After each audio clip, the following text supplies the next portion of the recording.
Where's Dean? Dean, get up here. You need to get up here closer. Dean, come over next Why don't to you me. come over here? Here we go. All right.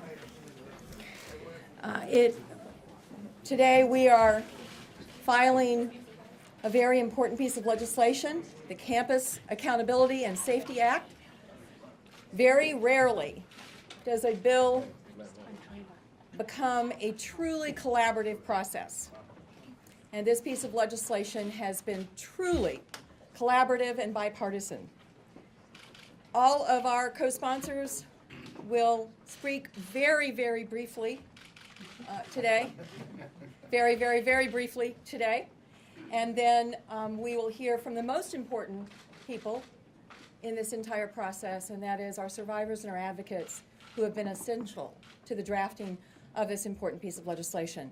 And kicking off all of our co-sponsors speaking today will be somebody who's been great help to this, along with all of my other colleagues that are here and others who will be arriving because of votes, Senator Dick Blumenthal.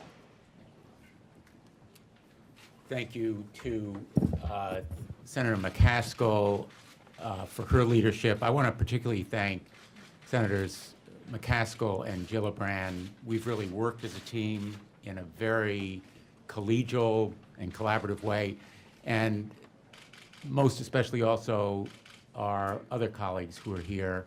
And we will have very broad, rare support for this bipartisan measure, and I think there is a dynamic to this historic moment that is undeniable. The prevalence of sexual abuse on campuses around the country is staggering and stunningly underreported. I know because I went around the campuses of Connecticut and I heard from students and administrators from around the country. And these stories are heartbreaking and outrageous because we have lived through an era when the victim and survivor was blamed. Those decades and days are done. There is no reason or excuse to demean, dismiss, or deny this problem, and accountability has come. Campuses around the country must be assault-free. We are proposing today, in effect, an enforceable Bill of Rights, guarantees to confidential advisors access to the criminal process, an internal process of discipline that is fair, impartial, and professional, with process due to all, and resources and services that survivors need and deserve. This approach is survivor-centered, it's comprehensive, and it is truly a breakthrough. But it will be so much more effective if the colleges themselves embrace and promote it. They should be partners, they should engage, and already exciting steps are taking place around campuses, inspired in part by students themselves who are fed up and outraged by the tolerance of this problem. We are done with the days of asking victims why they drank too much, or wore the wrong thing, or went to the wrong place, or hung out with the wrong guy. Those days are done. And students are embracing a new culture of accountability that will be enforced through this measure. The public survey itself is a huge and historic breakthrough. It will illuminate and hold accountable campuses around the country in ways that have never been done before. And I believe that this measure is one whose time has truly come. We will have support around the campuses from all the responsible people who administer and hold in trust the lives of students, including students themselves. And to show how bipartisan the support is, I'm very proud to introduce the first of our Republican colleagues who will talk today, Senator Dean Heller of Nevada.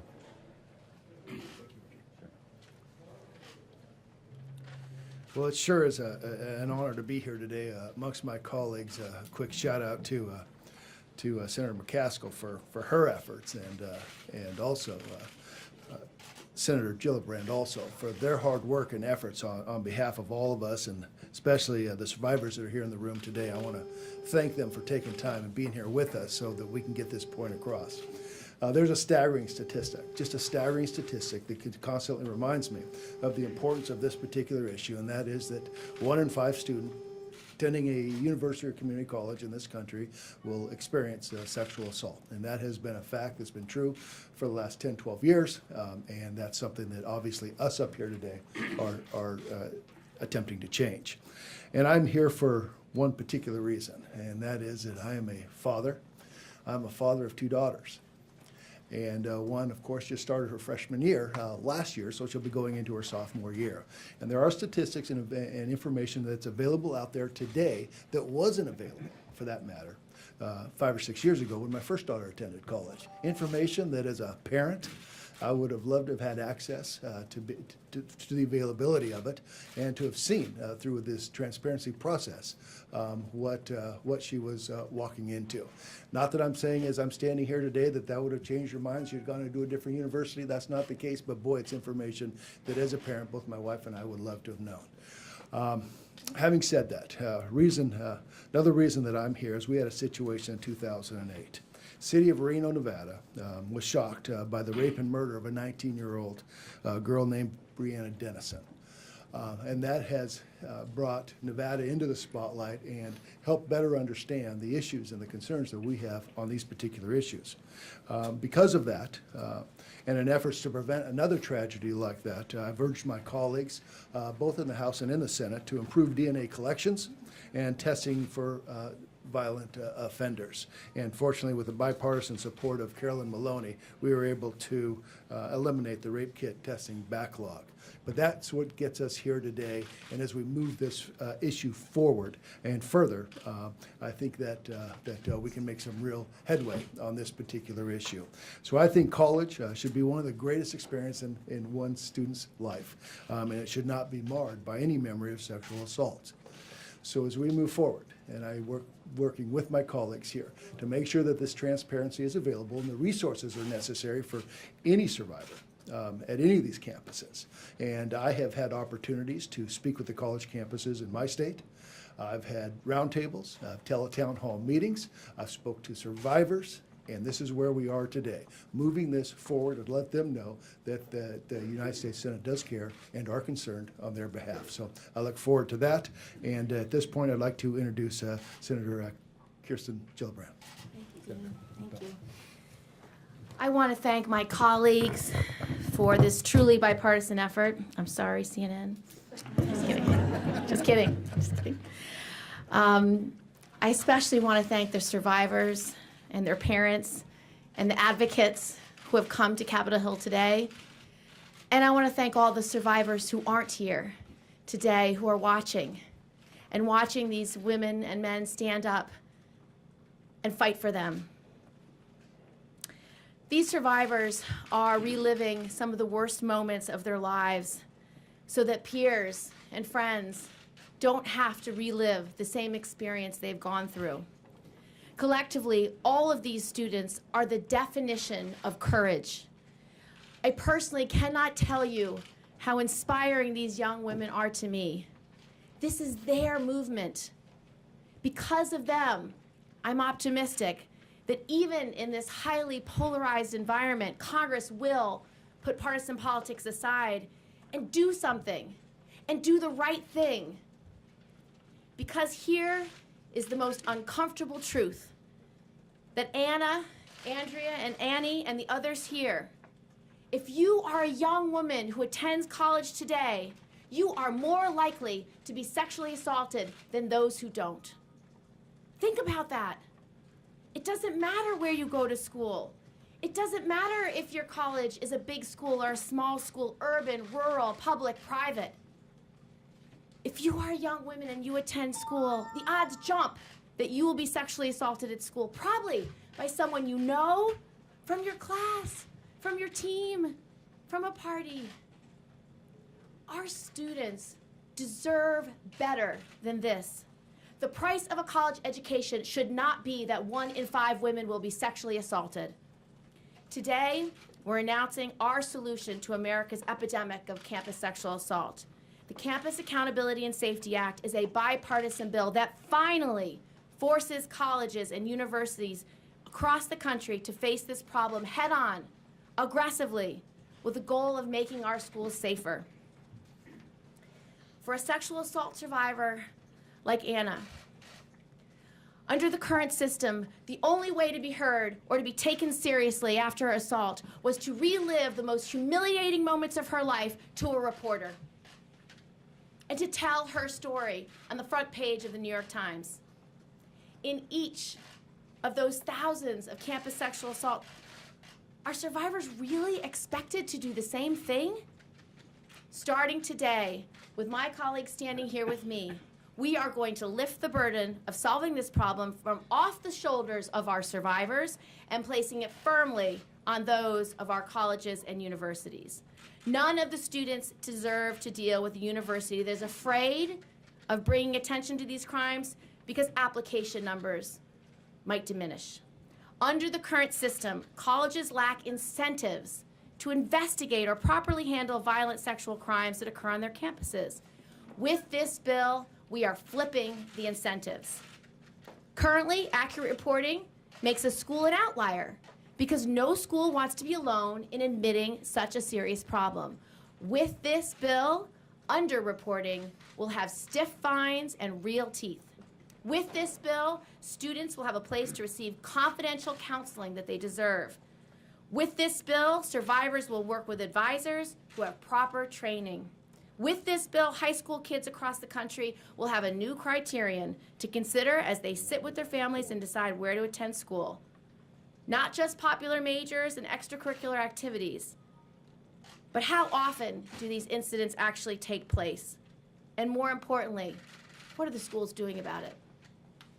With this bill, no longer will a young woman like Anna feel that she has no choice but to share her story with the whole world, just to get her school's attention. Thank you, and our next speaker is Senator Chuck Grassley. Is he here? Chuck? No, not here yet. After Chuck is Senator Kelly Ayotte. Thank you. I first of all want to thank Senator McCaskill for her leadership on this bill and Senator Gillibrand for her leadership as well. College campuses should be safe places where students are focused on getting an education that will allow them to have the great opportunities that they should have in this country. No student should ever face the threat of sexual assault or to be a victim of sexual violence. But we've already heard that too many times we've seen what has happened on college campuses, and it's totally unacceptable. And I just want to say to the survivors who are here, thank you for your courage. We admire you, we respect you, and we are here to support you. And we are here to support every survivor of sexual assault and violence in this country who has suffered on a college campus. And we want to say to those who are attending college that we're going to do everything we can to create a safe climate on our campuses. When it comes to stopping sexual violence on campus, we need accountability, transparency, and uniformity of standards. Right now, we have a patchwork across the country on what a victim can expect if she finds herself or he finds himself a victim of sexual assault on campus. The status quo has to end. We need to ensure that survivors of sexual assault will know that they will be supported, that they will be treated with dignity and respect, and given the support and resources that they should receive and deserve. This bipartisan legislation includes a host of historic reforms that will make college campuses safer. Imagine what a world of difference it would make for a survivor to have had a designated confidential advisor work with them, someone who's there to guide them through the process, someone who's there to represent them. That's a game changer, and that's what this bill does. As a former prosecutor, I've been deeply troubled by the haphazard way that campus investigations have been handled across this country. And what this bill will do is ensure that they're using best practices, uniformity, that victims will feel and know that their case will be investigated, it'll be taken seriously, and that we're going to work to end sexual violence on campus. Our legislation also creates a uniform process that ensures greater coordination between schools and local law enforcement to ensure that allegations of sexual violence are not swept under the rug, that they are actually fully investigated by proper trained law enforcement officials. And unfortunately, there have been many instances where that has not happened.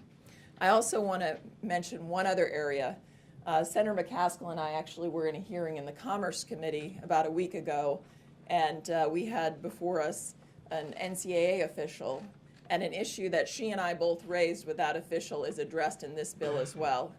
Too many times we have actually found evidence that athletic programs are investigating allegations of sexual assault. This bill will end that. Athletic programs have no business investigating allegations of sexual assault. They need to be investigated by proper law enforcement officials, and this is another issue that will be properly addressed in this bill. Finally, this bill has teeth. If schools ignore the clear guidelines, this bill lays out that there are consequences and that they will pay a stiff price. So we look forward on a bipartisan basis. I really want to thank all of my colleagues who are here for their tremendous leadership in working together. We hope to work with the colleges in this country to ensure that every student who goes to college really goes there to get the best education that they can and that they feel safe on campus. Thank you. And with that, I'm very honored to introduce Mark, she's completed her remarks. I'd certainly be honored to introduce Claire, but I think next on the list, I'm very honored to introduce Mark Warner from Virginia, who's worked very hard on this bill. Thank you. Thank you. Well, thank you, Kelly, and I want to also thank all the Hooks behind me. You know, you don't see this scene often enough in Washington, where Democrats and Republicans are checking their D's and R's and taking on an issue of enormous importance. I think it's safe to say that in 2014, our society is actually failing many of the young women in America today. That's just not right. I'm the father of 3 college-age daughters. Some of the stories that Dean told, I could tell as well. And the statistics are appalling, but the stories are heartbreaking. And we got to do better. I've been a college trustee. I've been a governor and appointed literally hundreds of members of college boards. And I think this is going to be an opportunity for responsible colleges and universities across America to step up and partner with us. What the bill does, and we've gone through this already, I just want to make a couple quick points. One, you got to have good data. You've got to have data that is clear, consistent, the ability of the colleges to have the incentives to report this data in a clear and concise way, and it's got to be actionable. 2, as has been mentioned already, you got to have a trusted advisor. For a young woman or a young man to have this kind of horrific event happen, they got to know where to turn and know that they can turn to someone that is only going to have one goal, and that's to help this individual get through this tragic set of circumstances. And 3, we got to have consequences. And what I've found, we've contacted this morning to just let all the Virginia colleges and universities know what we've been working on. They knew we were working on this. This bill is coming out. And I hope and pray that the overwhelming number of colleges and universities will actually partner with this effort to get it right. We owe it to the young men and women across America that they ought to be able to go to college and feel safe. So I again want to thank all my colleagues. Particular shout out to Senator McCaskill, I know who's worked, moved heaven and earth on this. Thank you all for being here. And you know, for those who follow the Washington stuff, this action today, along with some of the bipartisan action yesterday on the highway bill, there may actually be hope for us. I think I'm going next to somebody who's been a great partner in this effort as well, somebody who we've worked together on an issue that is also compelling in terms of how we make, so you don't have to go broke going to college, dealing with issues around student debt. Marco Rubio. Well, I want to thank everyone who's here and has worked so hard on it, especially Senator McCaskill, who has really led this effort from its beginning.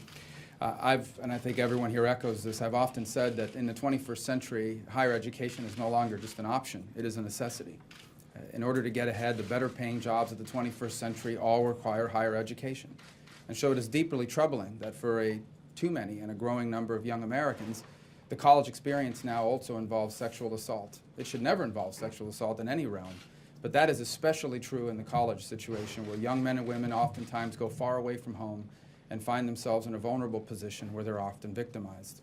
Now, no bill is going to solve every problem in the world. Ultimately, as a society, we must do a better job of condemning this in every facet, everywhere it rears its ugly head. But I do think it does a tremendous job of advancing the cause forward by creating a uniform system where every single victim and every single instance is treated the same, where there is no special preference because someone can dunk a basketball or throw a ball 80 yards down the field. A uniform system and a reliable system where a victim, where a survivor can go to someone in a confidential setting and get appropriate and accurate advice about what their options are moving forward. And it will provide information that will allow parents and students to understand that the differences in colleges just isn't in graduation rates or just isn't in costs, but also in the safety that they provide, in the environment that they provide. And that alone, that transparency piece, I think, will create an even stronger incentive for colleges and universities and higher education institutions across this country to do a better job of providing for the safety and well-being of their students, and also to target the perpetrators of these horrifying assaults so that they'll be brought into account and to serve as a strong deterrent for people doing that in the future. So I'm proud to be a part of this effort, and I hope we can move on it quickly. I pray that this doesn't get caught up in all the other things that go on in this city. I see no reason why it should get caught up in those things. This should be a priority for all Americans. We're telling our young people every day that in order to get ahead, they have to go to school. Let's make sure that when they do, they're safe and that they have an environment where the college experience is one of learning, where they make lasting relationships that will last into their professional careers, not one that involves victimization. I've been asked to make some brief comments in Spanish because there's some Spanish media outlets here. And brevemente, nosotros siempre le decimos a los jóvenes en este país que para avanzar tienen que recibir una educación. Desafortunadamente hoy en día, recibir una educación en muchos casos involucra a jóvenes que son víctimas de asaltos sexuales. Eso es inaceptable. Ninguna ley puede solucionar todos los problemas. Nuestra sociedad tiene que condenar esto. Esto nunca es apropiado en ningún lugar, pero especialmente en universidades, donde hay jóvenes que están yendo a estudiar y se encuentran víctimas de un asalto sexual. Esta ley va a ayudar porque primero le va a dar más información a los padres y a los estudiantes sobre las opciones que tienen y sobre la calidad de la universidad en abogar a favor de víctimas, prevenir este tipo de ataques.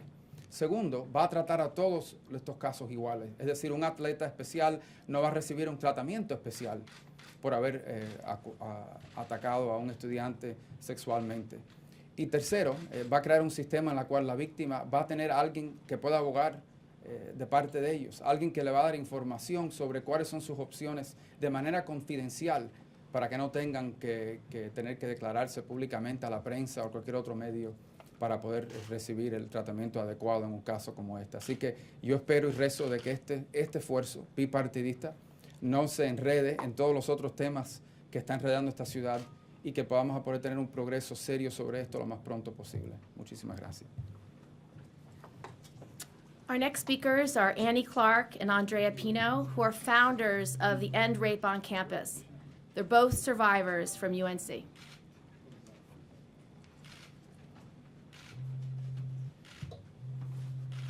Hi, thank you so much for giving us and all the other survivors here the opportunity to speak today. And the fact that we have so many reporters, people interested, folks from both sides of the aisle speaks volumes. Rape should not be a partisan issue. In the United States, you've heard today, between 1 in 4 and 1 in 5 students graduate with the second degree, the title of survivors. My name is Annie Clark, and I am one of those students. I'm here today not just as a survivor, but also as an advocate, someone who has heard hundreds of stories similar to my own and witnessed little change. I saw the effects of sexual assault on one family last night, who I've grown very close to knowing this past year. You will hear from them soon. But what was almost worse than the actual assault for them was witnessing how their university treated them. The institutional betrayal that these students face is sometimes worse than the assault itself. At the University of North Carolina at Chapel Hill, when I reported that I was sexually assaulted, someone told me that rape was like a football game, and that I should look back on that game to figure out what I would do differently in that situation. At the University of Akron, Ohio, when a student went to seek resources, she found that her school had plagiarized their sexual assault policy and that the resources that she was seeking didn't even exist at her school. At UC Berkeley, instead of expelling a serial predator, when women went to report him, they told the survivors to keep him close so that they could support him if he did it again. At Occidental College, college students who were found responsible for raping other students on campus were assigned book reports, and they would have received harsher punishments if they had plagiarized those book reports. As these senators standing here today know, this is the state of the colleges and universities in America, and we have the power to change that. Now, we're not going to legislate away sexual assault, but we can make it better for the survivors coming forward, and this bill is an incredible first step in making that happen. This bill gives the Department of Education teeth to fine under Title IX and ups the fines under Clery, something that advocates and survivors have been asking for. As many senators also mentioned, there's a confidential advisor role who is able to advise students of their options to go to law enforcement, counseling, academic, and mental health accommodations, including survivors who have PTSD, depression, and anxiety. It does a lot of really great things. But we know this is just a first step, and we need all of you in support with us standing up here to make that happen. So I just want to say thanks to all the students and who are here, who aren't here, who shared their stories, who are brave and struggling alone in their dorm room. The class entering colleges next year, we hope, will have a better experience than we did. Thanks to End Rape on Campus, Know Your Nine, EdX Now, and Nine Connection, these survivor groups who have pushed so hard for this. And to any survivors listening, you were not alone, it's not your fault, and we believe you. Thank you. I'd now like to introduce my co-founder of End Rape. I don't have words. Without this woman here, none of this would be possible. Her name is Andrea Pino. She is a survivor, and she will speak now.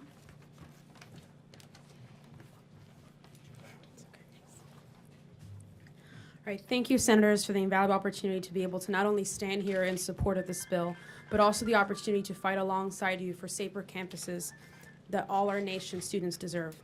We live in a country that puts our children at a higher risk of experiencing sexual assault if they attend college than if they don't.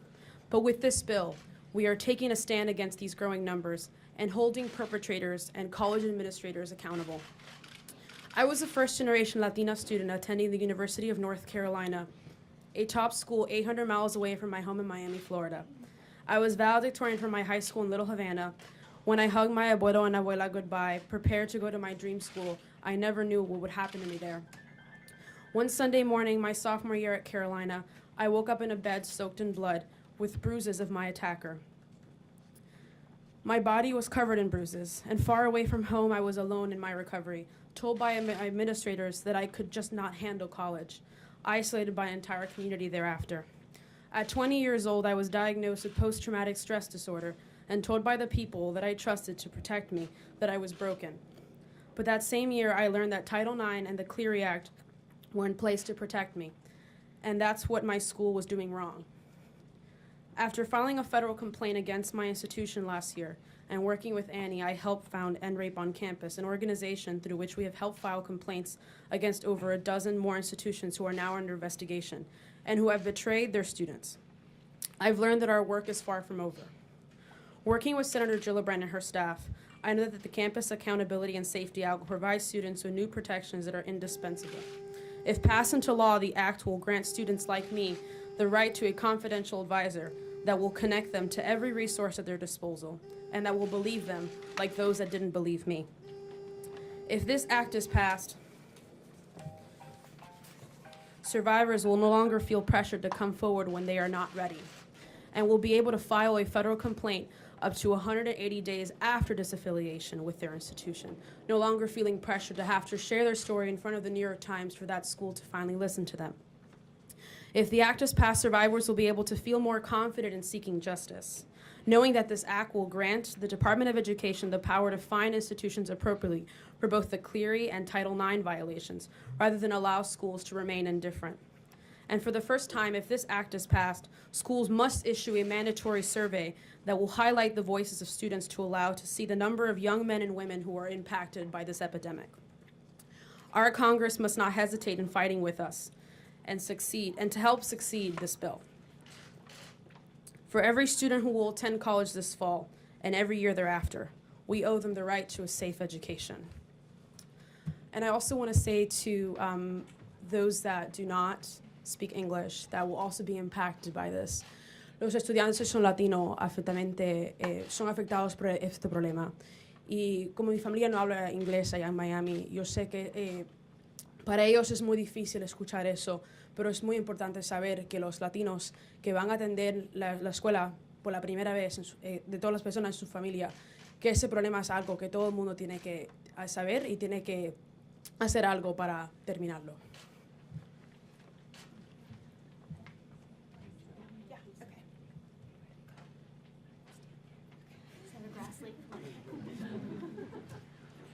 I assume I'm supposed to be next. You're next. Okay, yeah. Say, to all of you, particularly the people that are citizens advocates, I know it's not very courteous for us to come in and go, but we've had votes, and I'm sure that's all been explained to you, and I have a committee meeting I have to go back to, so let me apologize, but it's sincerely a pleasure to be here for a very serious crime and something that sexual assault should be treated that way. That hasn't always been the case. Sometimes the victim is treated worse than the person who committed the crime. It's clear that campus proceedings designed for plagiarism or fraternity pranks are not adequate to the task of addressing sexual assault. This can result in one of the most heinous crimes possible being swept under the rug or mishandled in ways that prevent justice from being served, starting with the premise that sexual assault is a serious crime. Our bill builds in protections for the victim. It makes the entire process sensitive to the victim's wishes so that more victims will be comfortable coming forward. Our bill has provisions to ensure that colleges treat sexual assault with the seriousness that these cases deserve. This includes better coordination with law enforcement and clearer expectations for how colleges should handle reports of sexual assault. Sexual assault is not some mere code of conduct violation. It's a major criminal offense. Like with other crimes, weak enforcement makes the problem worse. This bill will start to turn all that around. And thanks to Senator Gillibrand, other co-sponsors for their leadership, and the opportunity to work with them on another issue of sexual assault. Thank you all very much. Our next speaker is Anna, who is a survivor from Hope Art William Smith Colleges in New York, and her mom, Susan.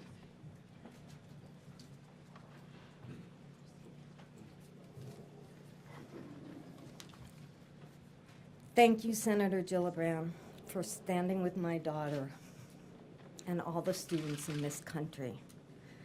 16 days into her freshman year, my daughter called to say she'd been sexually assaulted by a group of students. There are really no words to explain what a parent goes through when they get a phone call like that. The pain is unimaginable. Even though there was a report from a sexual nurse examiner which showed blunt force trauma, abrasions, heavy inflammation, and said sexual assault. Even though there was an eyewitness statement The students were found not responsible by a college judicial board. The district attorney closed the case 1 day after he received the file from the college and had gone to the police 6 months later after the college process failed her. I stand here today in solidarity with other parents experiencing this heartbreak and with parents who had children who didn't make it. It is hard to convey what this means to the families out there who are struggling because their child has been assaulted, harassed, retaliated against, and have been made to feel lost and powerless. I have spoken to some of those families. I know what those families are going through. I know what they've been through. And I'm asking senators to fight hard for this bill. And no matter what happens, to continue the momentum of this year until we as parents and guardians can send our daughters and sons to college knowing our children will be safe and that colleges will protect them. It is also for those parents whose children did not make it. For Jean Cleary's parents, for Lizzie Seberg's parents, and many, many more. Their heartbreak should be everyone's heartbreak. Senators, Congress, Mr. President, please get this done so that every student in the entire country has equal access to education. And thank you, Senator Gillibrand, for standing with us, with my daughter, and with all survivors in this country. This epidemic must be stopped. It's my daughter, and I'm very, very proud of her statement. I stand here today and I'm not okay. I'm thankful. Thankful. All these mics. I'll hold it for you. Thank you. Just read it. Thankful for all the people who have come forward and supported me. Support I never knew existed. Teachers from my middle school, alums, current students from Hobart and William Smith, and many, many survivors.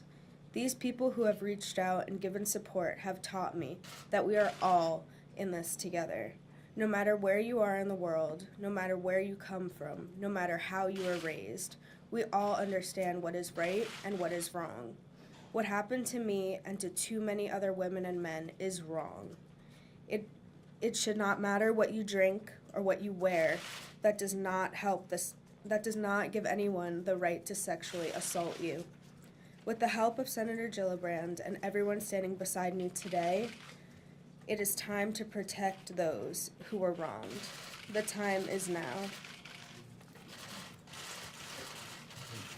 Thank you so much. Pardon me for interrupting 1 second. So there's a vote that's going to close momentarily. So we're going to take a 2-minute pause. People can go vote. Senators are able to come back. We'll come back and we can finish the conclusion. We have two more speakers, 2 or 3, 2 more speakers. We have additional survivors and advocates. So just give us a 2-minute break so people can vote. And then the senators are able to come back, we'll come back, and we'll conclude the rest of the speakers. Great job. Thank you.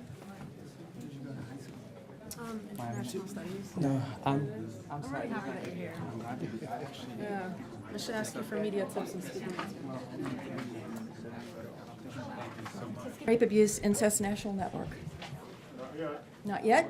No, we need everybody to sit down, we can't see you. He's coming. He's coming.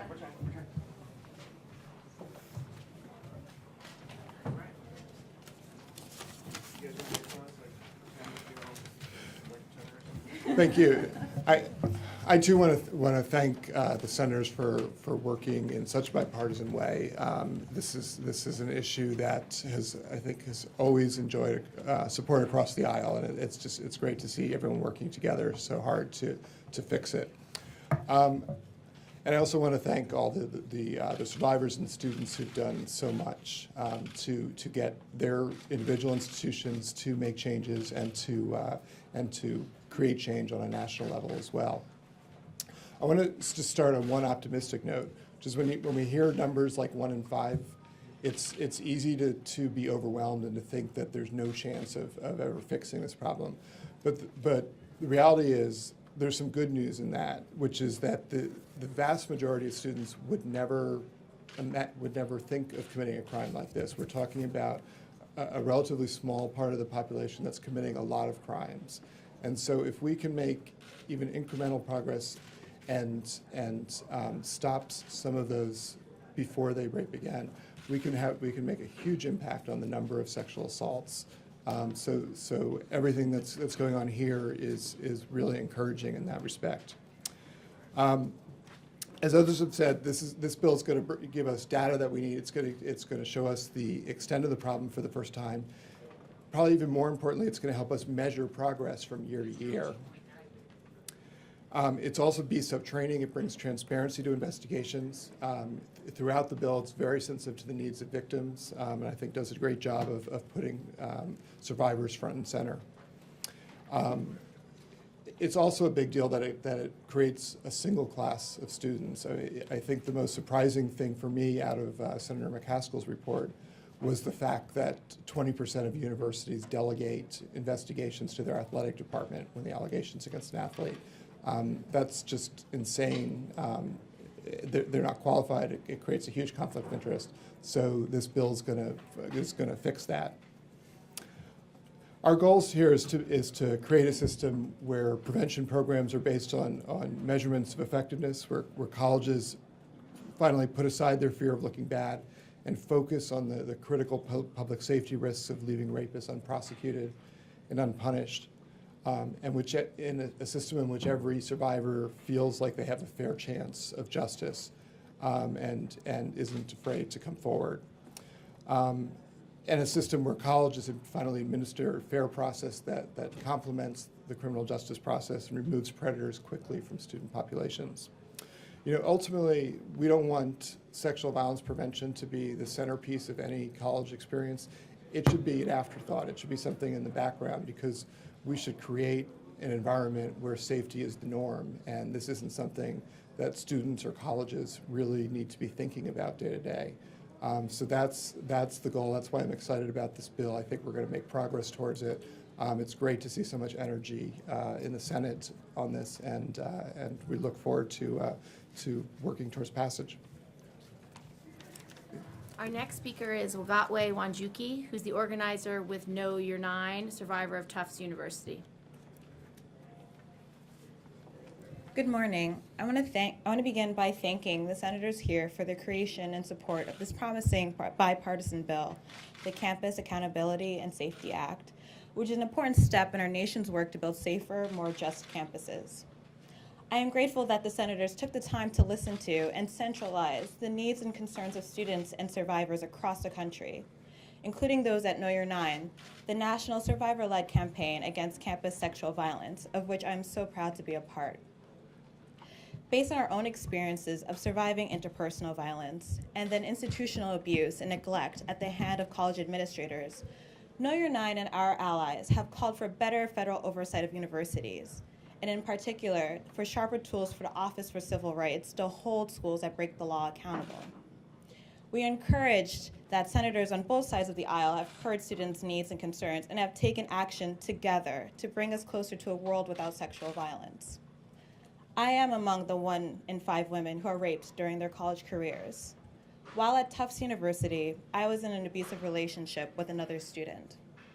Over the course of our relationship, he mentally and emotionally abused me, sexually assaulted me multiple times. When I finally mustered the courage to come forward and report the abuse to my university, the school broke its own procedures and declined to do anything to help me.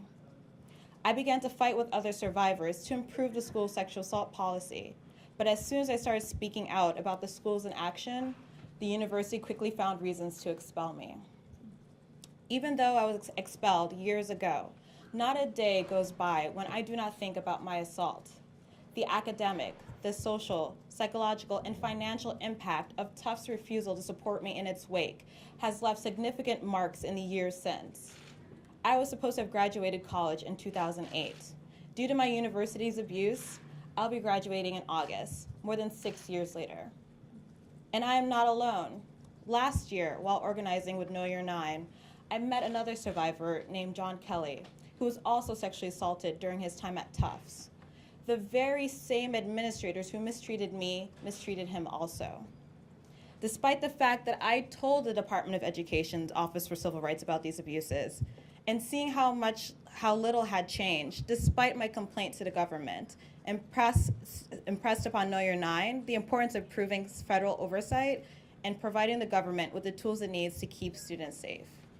The crisis on our campuses is urgent, and we have a long way to go to ensure the student safety. But it's clear today that the student survivors no longer have to suffer alone in silence. It's clear today that senators on both sides of the aisle have heard our experiences and our needs, and together we're moving forward to end this violence and injustice for people of all genders. So thank you again, senators, for the Campus Accountability and Safety Act and for providing me the opportunity to share my story with you today. Thank you.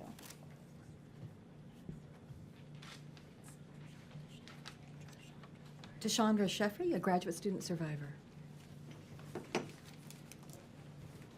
Good morning. I would like to say thank you to Senator Gillibrand and the other co-sponsors of this bill. My name is Trishonda Sheffy, and I was a law student when I was sexually assaulted. Sorry. I know this is, like I said, I was a law student when I was sexually assaulted, and I know this is a hard conversation to have, as a lot of people that believe that sexual assault or rape only happens to undergraduate students. It does happen to graduate and professional students. At this time, I'm not in law school because they found my assailant not responsible, and he's still in the program, so I will not be returning. I'm very appreciative and blessed and fortunate to have my family's support along with my friends who did actually put me in touch with End Rape on Campus. So I do appreciate the efforts of End Rape on Campus, RAIN, and Know Your Nines.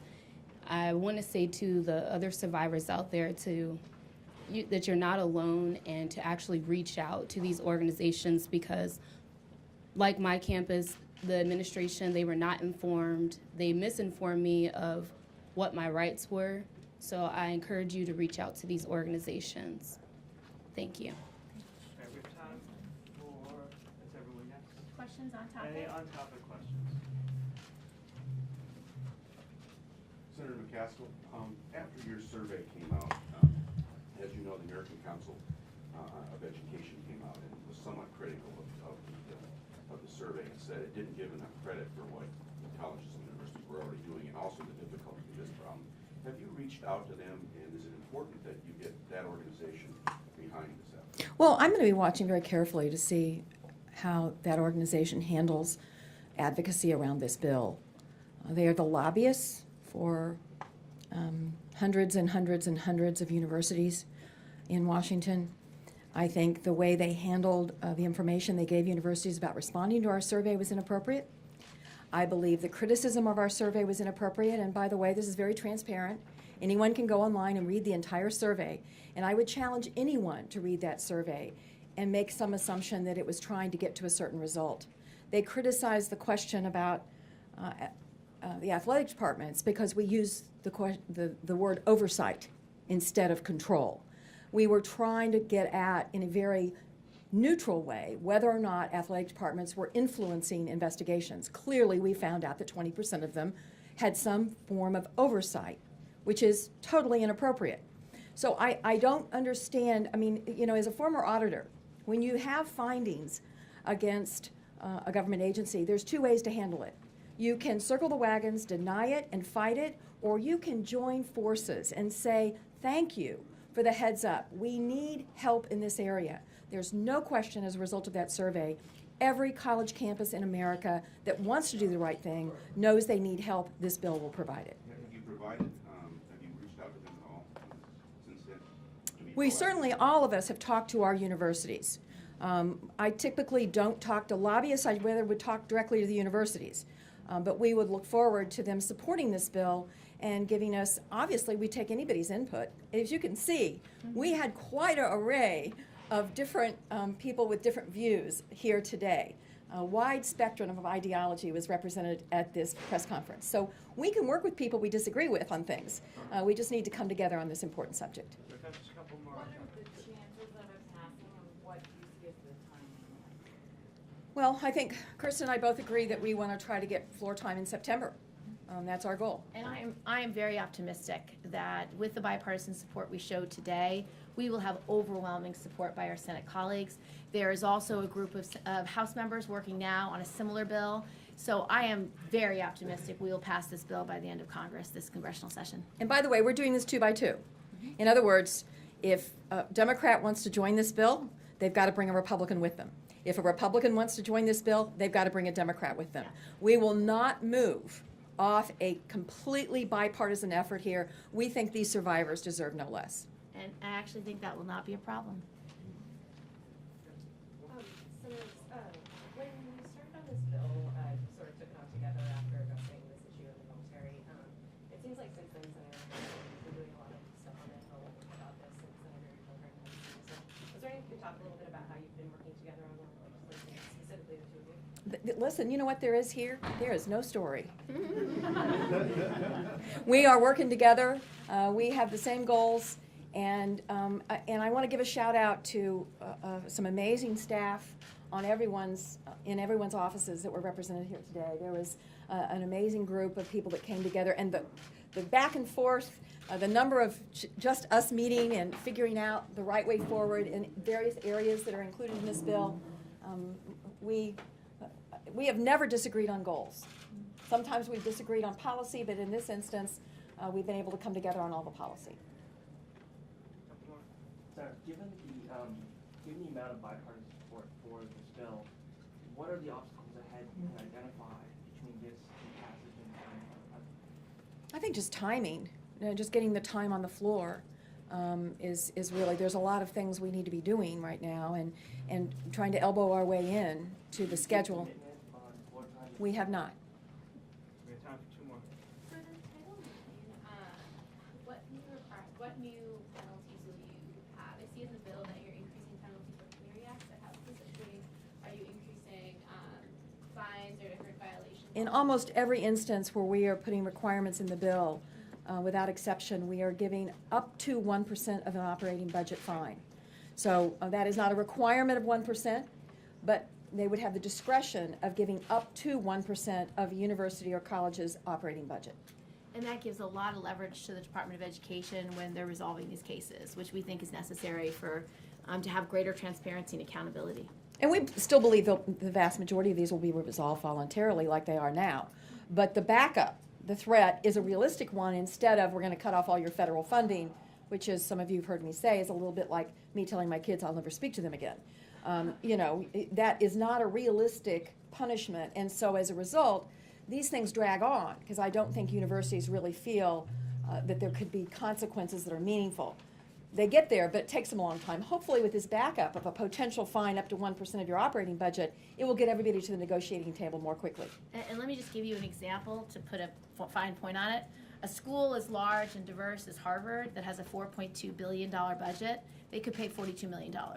So this is a significant shift in the incentives to do this right, to not only report your Clery data properly, but also to enforce Title IX requirements. And so I think this bill really reaches the right balance of having teeth, having transparency, and accountability. That combined with the survey, I think, is powerful. Last question, Senators. Will this bill mandate climate reporting? It will. Is it going to be similar to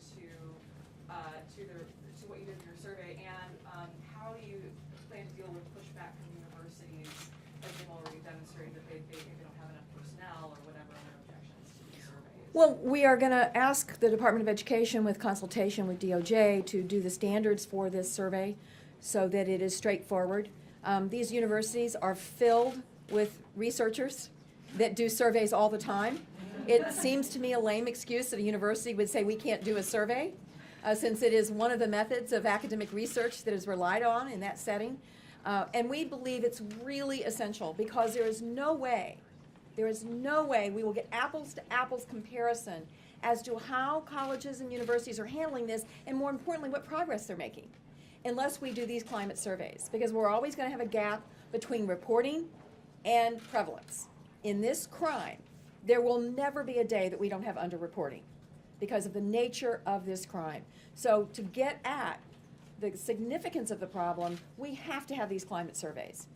Also, most of the work with regard to this survey is being done by the Department of Education.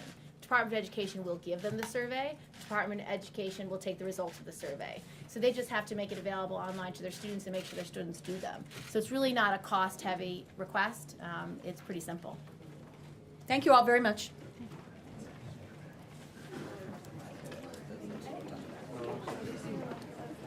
Yeah.